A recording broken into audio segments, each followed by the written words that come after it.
by North Korea. Here to weigh in, member of the House Foreign Affairs Committee, Illinois Congressman Adam Kinzinger. Congressman, thanks for being here this morning. Really appreciate it. So you've got... My man, how are you? Good to see you. Good morning. And happy Mother's Day. I know you love your mother. As a good veteran, absolutely. So this step, vowing to dismantle and then allowing the inspectors to come in and ensure that they do. Let's say it happens, then that's a big given. Let's say that it happens. How important is it?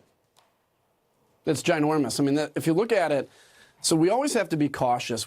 Some people I hear are already celebrating this as if it's the most massive victory ever. The reality is, though, this is the apex of diplomacy. So Kim Jong-un, I think, understands, I hope he understands, that there is no more chances past here. If you're getting the president to meet with you, if you have taken this to this level, it is either going to be a diplomatic solution with a verifiable deal that means you will never, ever get nuclear weapons in North Korea, or I think, frankly, it means military action. So this is big. Pompeo going and getting the prisoners released is huge. The dismantling of the testing site is huge. And the thing I like about this is all preconditions to talks. This is not, in the prior administration where it's like, we'll give you 4 terrorists for one of ours if you just are nice to us, please, please, please. This is like actually coming from a position of strength. Well, we've had former Obama officials say the chances of this happening is less than 1/10 of 1%.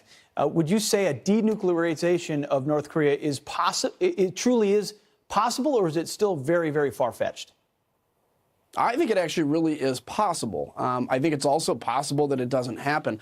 What amazes me, though, Pete, is like, I still believe that politics ends at the water's edge. And when I was critical of Obama's foreign policy, I never did it in a personal way. And I always really cheered for him to be successful because I wanted America to. Sure. When you see some of these former Obama administration officials now saying that the reason Iran attacked Israel was because of pulling out of the deal when they know better, or saying there's no way North Korea will work because whatever, and they're doing everything to avoid giving the president credit, it's really sad to me. There's a moment at which I think whether you're on the far left or far right, you ought to really hope we get a peaceful deal out of North Korea. Absolutely. We should all be hoping for that. One more story for you. As a veteran of Iraq and Afghanistan, you'll appreciate this. Top ISIS commanders were captured by Iraqi and U.S. forces, but some of the media barely seemed to notice.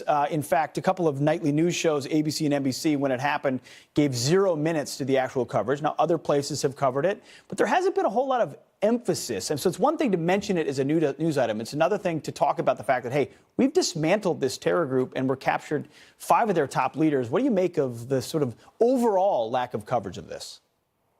Well, because if they talk about it, you're taking away from minutes you can talk about the palace intrigue in the White House. And so why would you do that? Yeah, it's a huge international thing, but some of these folks are more interested in the day-to-day drama that's going on. And the reality, this is massive. The war against ISIS, when President Trump came in, ISIS was still a pretty strong international group that was committing terrorist acts. They're on the run now. We killed the top 5 commanders. Al-Baghdadi's next. It's huge, and the administration deserves a ton of credit for it. Absolutely, they do. But so you're saying, ultimately, we'll give it a glancing blow. We don't want to cover it because it's time. Regular programming of resistance.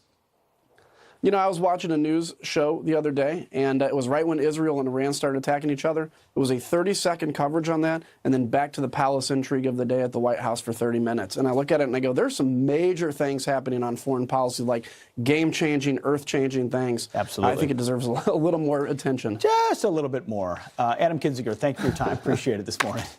Happy Mother's Day, all right, brother.